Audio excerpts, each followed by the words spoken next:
रामकृष्ण हरे. सज्जन हो, आज आपणापुढे भांडणावर रामबाण उपाय अशा अर्थाचा व्हिडिओ सादर करत आहे. माणसाला म्हणजे काही माणसांना काही हा शब्द ध्यानात ठेवा, म्हणजे सगळ्या माणसावर ते लक्षण जात नाही. काही माणसाचा प्रवर्ग असा आहे की त्यांना सतत भांडण आवडतं. मग गृहकलह म्हणजे घरातल्या भांडणापासून तर अगदी यादवी जो कलह झाला, यादव भांडणातच मेले, एकमेकाला मारलं त्यांनी मेले. गृहकलहापासून तर यादवी कलहापर्यंत फार मोठे मोठे भांडणं झाले. त्याला दुसरं नाव आहे युद्ध. हे भांडणातूनच निर्माण होतं. तेव्हा असे जे कलह आहेत ना, तर ते कलहाने काय होतं? काही नाही, सगळा तोटा होतो. कलह, पण काही कलहप्रिय माणसं असतात. कलह नसला, भांडण नसलं की त्यांना आवडत नाही. अशा प्रकारचं काही भांडणं खेळणारी माणसं, वाद वाढवणारी माणसं, अद्वा तद्वा बोलणारी माणसं, वाकडं तिकडं बोलून भांडण उकरून काढणारी माणसं, अशी काही समाजामध्ये आहेत. काही शब्द मुद्दाम ध्यानात ठेवा. असाच एक श्लोक आहे आणि त्या श्लोकावर आजचं आपलं विवेचन आहे. सुभाषितकार म्हणतात, उद्योगे नश्यति दारिद्र्यम जपतो नास्ति पातकम मौने च कलहो नश्यति जागरतो भयम. सुभाषितकाराने 4 मुख्य मुद्दे सांगितलेले आहेत. 4 मुद्द्यावर वेगवेगळे व्हिडिओ होऊ शकतात, पण आपल्याला तर एकाच मुद्द्यावर फक्त बोलायचं आहे, आणि तो आहे मौनेच कलहो नास्ति व नश्यति.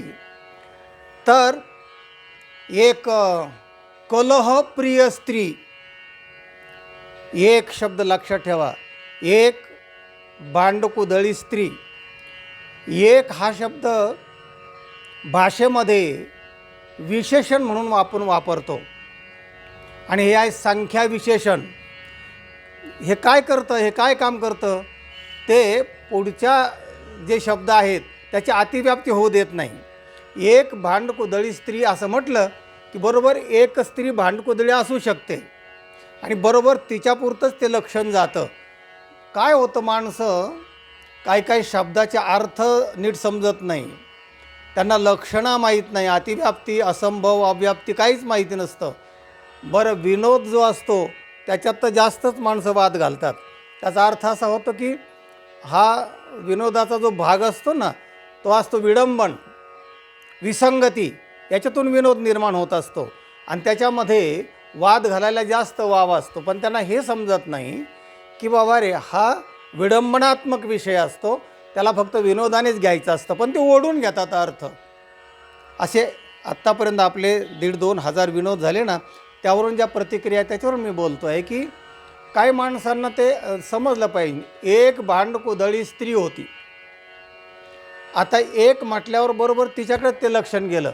स्त्रियावर टीका करतात, महिलावर सतत बोलत राहतात, असं नाही होत. एक हे काय करतं, बाकीच्यावर लक्षण ती जात नाही, कारण त्याच्याशिवाय आपण सांगू शकत नाही ना कुठलाही अर्थ, कुठलंही उदाहरण. स्त्री म्हणा, पुरुष म्हणा, आंधळे म्हणा, पांगळे, सगळे विषय घेतल्याशिवाय आपल्याला बोलता येत नाही, आणि टीकाकार फक्त एकच अर्थ ओढून घेतात. तसं करू नका, हे मला सांगायचं आहे. एक भांडकुदळी स्त्री होती, अद्वा तद्वा बोलायची. भांडण हे एक तिचा स्वभावच बनत गेला, आणि तिला भांडल्याशिवाय काही करमत नसायचं. जेवण गोड लागायचं नाही, भांडणार, आणि मग तिचं पित्त खवळलेलं कमी होणार, आणि मग तिला बरं वाटणार.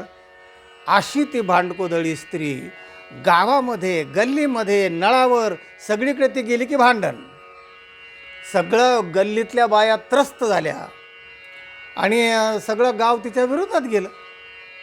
कारण फटक्या तोंडाची म्हणूया आपण, की ते इतकं अद्वा तद्वा इतक्या खालच्या पातळीवर भांडायची, आणि भांडणातल्या सगळ्या शिव्या तिच्या पाठ होत्या.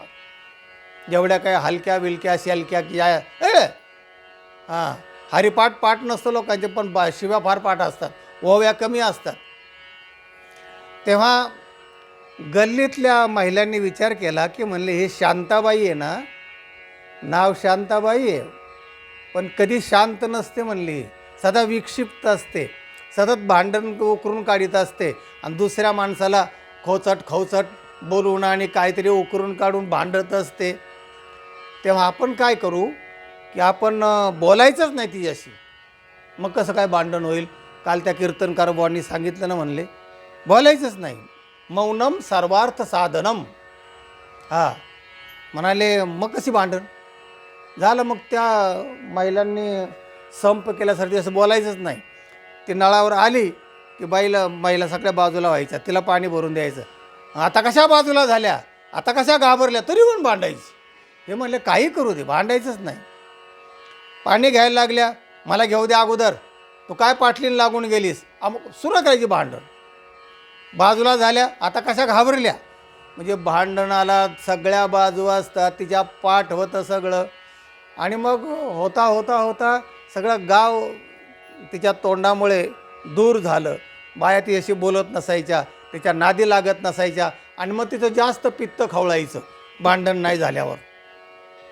काय वेळेला मग तिला विचार यायला लागला की अगं बाई, आपल्या तोंडामुळे सगळे लोक दूर झाले आणि काय काय करावं. तिला मग बेचैन व्हायला लागली.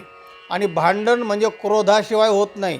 आणि क्रोध हा माणसाचं रक्त जाळीत असतो. क्रोधी माणसं असतात ना, संतापी माणसं, ते नेहमी असे काटकोळे असतात बघा, हिरिंग करा. कारण क्रोध हा रक्त जाळतो माणसाचं, शांतता नष्ट करून टाकतो, विवेक मारक असतो. तेव्हा असं त्या बाईला व्हायला लागलं, थोडा थोडा विवेक जागा व्हायला लागला त्याचा. तर पण ती भांडायची, स्वभाव बनल्यासारखं झालं तिचं. एकदा झालं, गेली त्या नळावर गेली, सगळ्या बाया बाजूला झाल्या, तिने भरलं पाणी, ते गेली. आणि मग आता काय करायचं, भांडण तर झालं नाही, मग तिला कसं तरी व्हायला लागलं. गेली शेजाऱ्यानीकडं. हां, गेल्यानंतर म्हणले, अय तुम्हाला काय कळतं का नाही, शेजार धर्म बिर्म माहिती आहे का नाही तुम्हाला? माझ्या आज चूल पेटाना म्हणले आणि काड्याची पेटी नाही आहे माझ्याकडे, दुकानात जाऊन आले, जरा तुमच्या चुलीतला इस्तू द्या, म्हणजे मग मी पेटवते माझी चूल. आता आली का पंचायत, ती बाईने ठरलं होतं की बोलायचं नाही म्हणून. इस्तू द्या म्हणते ना तुम्हाला, ऐकू येते का तुम्हाला? मग तिने आपला त्या चिमट्यामध्ये इस्तू असा धरला आणि असा पुढं केला. तिने अशी हे पुढं पदर पुढं केला, टाक पदरात टाक. तर तिला आली का पंचायत, अगं पेटशील ना म्हणले, माझे मी जळण, तुझ्या काय बापाचं गेलं, माझ्या मारवायस का तू, माझा नवरा रंड का होईन. जे भांडायला सुरुवात केली, जो पट्टा सुरू केला आणि त्या समोरच्या बाईला फार गार करून टाकलं. आणि मग तिचं हळूहळू पित्त खाली आल्यानंतर मग ती इस्तू घेऊन गेली. त्याला इस्तू हा मुख्य नव्हता, मुख्य म्हणजे भांडण उकरून काढायचं होतं. तर अशा प्रकारची ती महिला.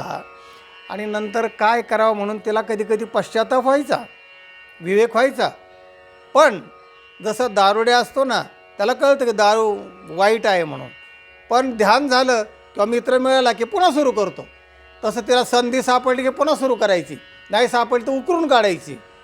असं सारखं होत असताना मग तिला थोडासा विवेक जागा झाला आणि तिला वाटलं की काहीतरी याच्यावर उपाय केला पाहिजे.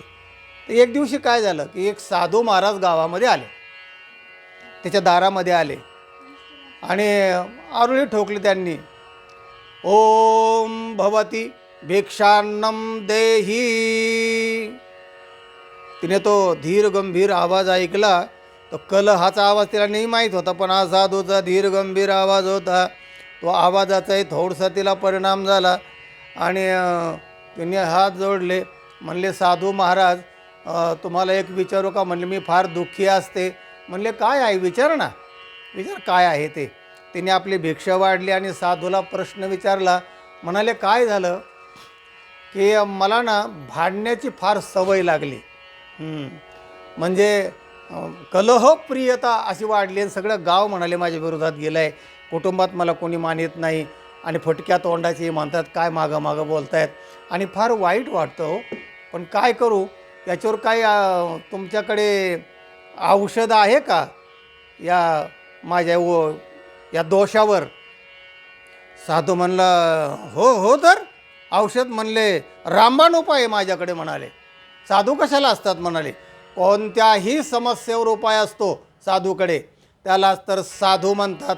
साधू म्हणजे चांगला, सगळ्या उपाय त्याला माहिती असतात. हो का म्हणाले. मग म्हणाले, माझं हे भांडण कसं थांबेल आणि मला शांती कशी प्राप्त होईल, कारण मी भांडले की मला पण विक्षिप्तपणा येतो, दुसऱ्याला पण वाईट दुखवल्या जातं, तर याच्यावर काहीतरी उपाय. म्हणले आहे ना उपाय, हो रामबाण उपाय म्हणाले. म्हणले तेवढा उपाय सांगितला तर फार उपकार होतील, तुम्ही साधू संत आहात. ठीक आहे म्हणले, उद्या मी तुला ते औषध घेऊन येतो, पण लक्षात ठेव, तू विश्वासाने ते औषध घेतलं पाहिजे. विश्वासो फलदायक हा, माणसाला विश्वास असला तरच गुण येतो. आणि त्याचं जे अनुपालन आहे, म्हणजे त्याचे जे पथ्य आहे ते पण पाळावं लागतं. ते सगळं करीन बाबा म्हणाले. माझी सुधारण्याची इच्छा आहे, पण ही माझी खोड आहे ना, हे गेली पाहिजे म्हणले. मी फार परेशान झाले त्याने. हो का म्हणले. नक्की म्हणाले, तू सुधरशील. माणसात माणसासारखं वागण्याचं हे औषधच त्याच्यावर आहे म्हणले, आणि मी संशोधन करून काढलेलं आहे. त्या साधूने तिची मानसिकता तयार केली आणि दुसऱ्या दिवशी एक चांगले लिटरभर पाण्याची बाटली, पारदर्शक बाटली, ज्याला प्लॅस्टिकची बाटली म्हणतो आपण, त्यात पाणीसुद्धा दिसतं, ते थोडंसं रंग कालवला आणि थोडे साखराचे 2-3 खडे टाकले, जरा गुढी लागावी असं, आणि आला तो.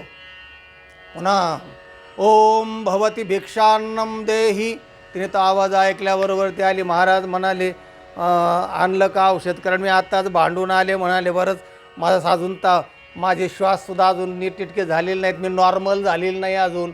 म्हणले ते सगळं होईल म्हणले बरोबर. माझं औषध घेतलं की 8 दिवसाचा हा कोर्स आहे. 8 दिवसात सगळा मुळासकट, मूले कुठारण्यायाप्रमाणे मुळासकट तुझं दुखणं नाहीसं होईल.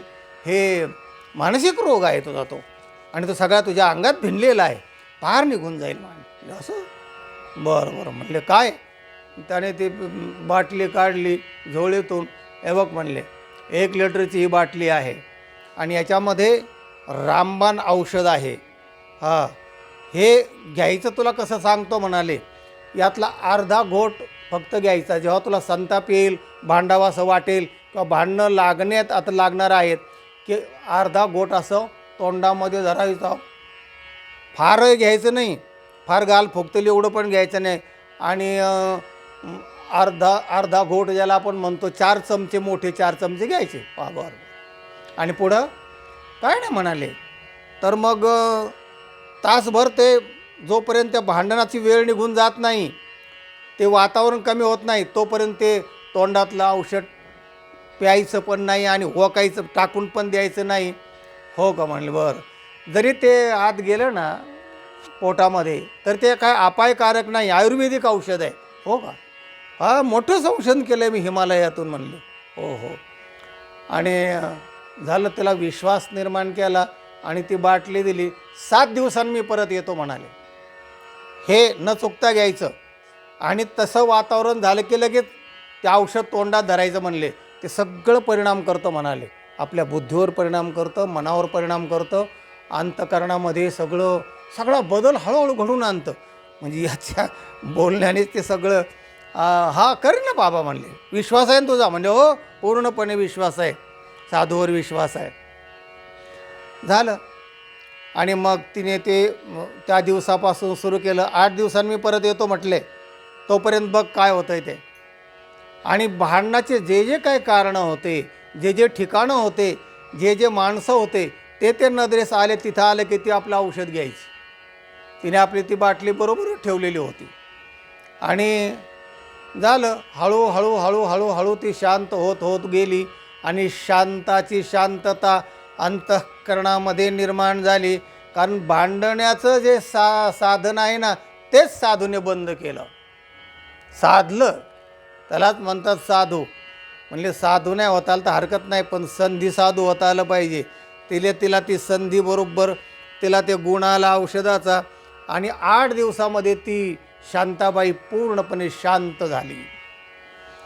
जेव्हा 8 दिवसांनी ते साधू महाराज आले, ओम भवती भिक्षान्नम देही, लगेच गेली. महाराज धाड केलं, लोटांगण घातलं तिने. महाराज, मला फार फार आनंद झाला म्हणले. माझ्या सगळ्या वागण्यात, माझ्या सगळ्या बोलण्यात, सगळ्यात म्हणले बदल झाला. कारण म्हणले तुमच्या औषधाचा माझ्यावर फार परिणाम झाला, प्रभाव झाला आणि त्याच्यामुळे खऱ्या अर्थाने मी शांताबाई शांत झाले, तुमचे आभारी आहोत. आणि मग तो म्हणला, अरे हेच तर साधूंचं काम आहे. कलियुगामध्ये साधू काय करतात? तेच करतात म्हणले. साधो थोर जाना, साधो थोर जाना, साधो थोर जाना कले युगे, साधो थोर जाना, साधो थोर जाना. तिला गुण आला, शांताबाई शांत झाली. सज्जनो, तात्पर्य अर्थ लक्षात घ्या, श्लोकाचा अर्थ लक्षात घ्या. आपण जो आत्ता आधारासाठी श्लोक घेतला आहे, उद्योगे नश्यती दारिद्र्यम. उद्योग केलं की रामबाण उपाय आहे, दारिद्र्य नष्ट होतं.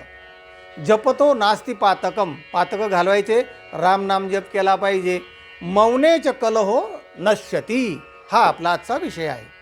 मौन धरलं की भांडणं संपतात. आणि साधूला नेमकं तेच माहिती होतं. तीच बरोबर त्याने मक्खी, तीच खोबी गाठली आणि तिचं पहिलं तोंड बंद केलं त्या औषधाच्या निमित्ताने. कारण बोलायला चान्सच, बोललं की ती तोंडातून पाणी येईल ना खाली, म्हणून त्या अशीच बसायची. आणि मग सगळ्या गावात सुद्धा बाया म्हणायला लागले, काहीतरी गुण आला बाईला. तिचा मोठा सत्कार ठेवला. गावात सगळी शांतता बाईने निर्माण झाली. शांताबाई की ये, शांताबाई ये, लोक नाचायला लागले शांताबाईचं गाणं म्हणून. तर अशी शांताबाई आपल्या अंतःकरणात निर्माण व्हावी, शांती निर्माण व्हावी आणि आपली वाणी चांगली असावी, बोलणं कसं असावं याच्यावर आपला एक व्हिडिओ झालेला आहे. तो इतका लोकांना आवडला, जवळजवळ 1,26,000 त्याच्यावर लाईक आहेत. तेव्हा माणसाला हे आवडतं, आपण कसं बोललं पाहिजे, आपल्या बोलल्याने काय काय बिघडतं, सगळे व्यवहार बिघडतात. हो, हे शस्त्र आहे, खोलवर लागतं जाऊन माणसाच्या समोरच्या. ती जखम भरून येत नाही, जन्मभर काही काही शब्द लक्षात राहतात माणसं आणि त्याने दूर होतात. तेव्हा बोलण्याने माणसं जवळ येतात, आपुलकी निर्माण होते आणि बोलण्याने माणसं पण दूर होतात. म्हणून चांगलं बोला, शास्त्रीय पद्धतीने बोला, मोजकं बोला, खरं बोला. हे सगळं आपले अनेक व्हिडिओ आपण केलेले आहेत. आजचा विषय एवढाच होता की मौनेच कलहो नास्ती. मौन धारण करा. कोणी, ज्याचा हा प्रकार होतोय ना, ज्याला हे दुखणं आहे, त्याने कोणी मौन नाही धरायचं. आता आमच्यासारख्याने मौन धरल्यानंतर हे ज्ञानाचं साधन कसं काय लोकांना सांगणार? त्यांनी उलट जास्त बोलत राहिलं पाहिजे. एका प्रतिक्रिया व्यक्त करणाऱ्या सज्जनाने असं म्हटलं होतं की तुमचे व्हिडिओ फार कमी तर थोडे मोठे करा. आणि म्हणून आपण 12-13 मिनिटाचे व्हिडिओ करण्याचा तेव्हापासून प्रयत्न करतो आहोत. तेव्हा हा व्हिडिओचा तात्पर्य अर्थ असा आहे की माणसाने बोलताना जपून बोला, मोजकं बोला, हळू बोला, त्या समोरच्या माणसापुरतंच बोला आणि बोलून विचारात पडण्यापेक्षा विचार करून बोला. हा व्हिडिओ इतरांना पाठवा, लाईक करा आणि चॅनलला ज्यांनी सबस्क्राईब केलं नाही त्यांनी सबस्क्राईब करा. रामकृष्ण हरी.